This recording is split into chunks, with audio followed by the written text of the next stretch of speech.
Rajasthan anti terrorist squad ने एक बड़ी कार्रवाई की है, आतंकियों का नेटवर्क पकड़ा और एक आतंकी अफगानिस्तान यानी कि इंटरनेशनल आतंकी संगठन से जुड़ा हुआ भी है। एटीएस के आईजी विकास कुमार जी हमारे साथ, हम उन्हीं से बातचीत करते हैं। सर, बड़ी कार्रवाई है ये अपने आप में कि राजस्थान में आकर काफ़ी वक्त से टेररिस्ट एक्टिविटी शुरू कर रहे हैं ये लोग। एटीएस का गठन ही इसी उद्देश्य से हुआ है कि जो भी व्यक्ति असहिष्णु हो रहा हो, धर्मनिरपेक्षता के परिधि से बाहर जा रहा हो, विध्वंसक हिंसात्मक गतिविधियों के प्रति उसकी प्रवृत्ति बढ़ रही हो, जो भारत के अंतर्राष्ट्रीय छवि को प्रभावित कर सकता हो और आतंकवाद की ओर प्रवृत्त हो रहा हो, ऐसे व्यक्तियों पर निगरानी रखना, चौकसी रखना और एक सीमा से ऊपर जाने पर उनके विरुद्ध कार्रवाई करना।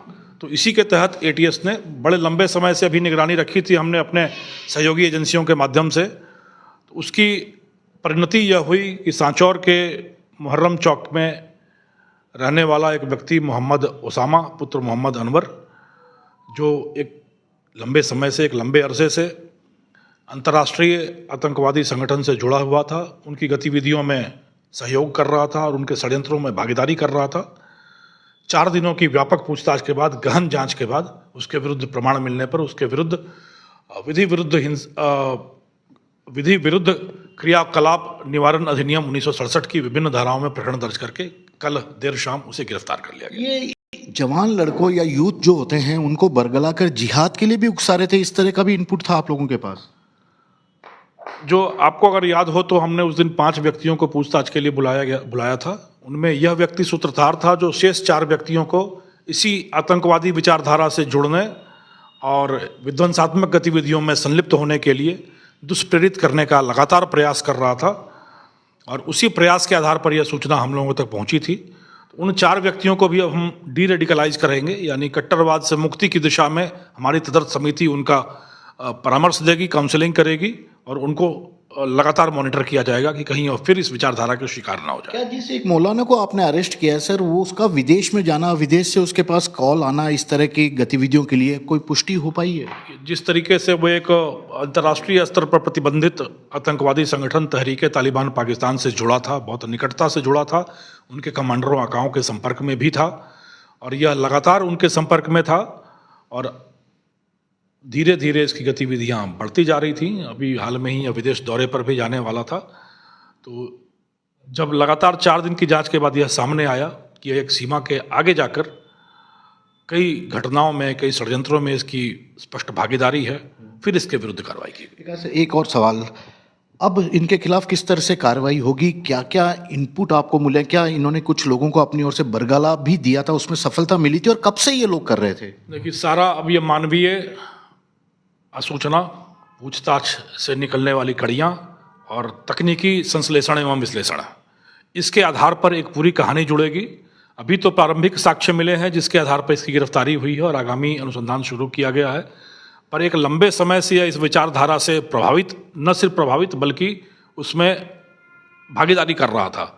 तो कितने लोगों को इसने दुष्प्रेरित करने का प्रयास किया, कितने लोगों को किस स्तर तक जोड़ा और क्या क्या कारनामे किए गए, कहाँ कहाँ क्या क्या सहयोग किया गया, यह कड़ी दर कड़ी, परत दर परत खुलना अभी शेष है।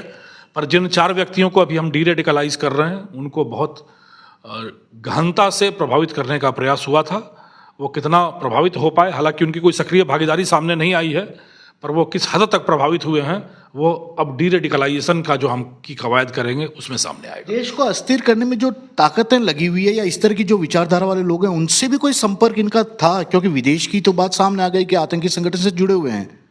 देखिए, जिस आतंकी विचारधारा से यह प्रभावित था, उस आतंकी विचारधारा को बढ़ाने, उस संगठन को मजबूत करने, उनको संसाधन उपलब्ध कराने और उनकी व्यूह रचना, इन सब में जितना इसको सहयोग लोगों से चाहिए था उसके लिए लगातार प्रयास कर रहा था और अपने स्तर पर जहाँ तक संभव था यह सहयोग प्रदान कर रहा था।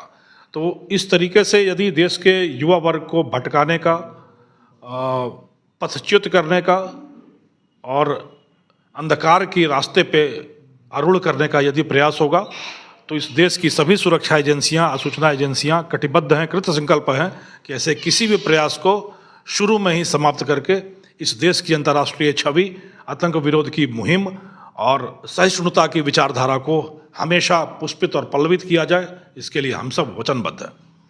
राजस्थान एटीएस की बड़ी कार्रवाई, मोहम्मद ओसामा मौलवी था ये, उसे गिरफ्तार किया गया है। देश में आतंकी संगठन को की जड़ों को मजबूत करने का काम कर रहा था। अफगानिस्तान के आतंकी संगठन से इसका संपर्क भी था, लेकिन राजस्थान एटीएस और उसके आईजी विकास कुमार की टीम ने लगातार निगरानी और तमाम तरह के सबूत जुटाने के बाद एक बड़ी कार्रवाई की है। और सबसे बड़ी बात है कि उसके साथ 4 और लोग, यानी कि 4 जिलों में 5 लोगों पर पूरी निगरानी थी और उसमें से जो मुख्य सरगना था उसे फिलहाल तो गिरफ्तार कर लिया गया है।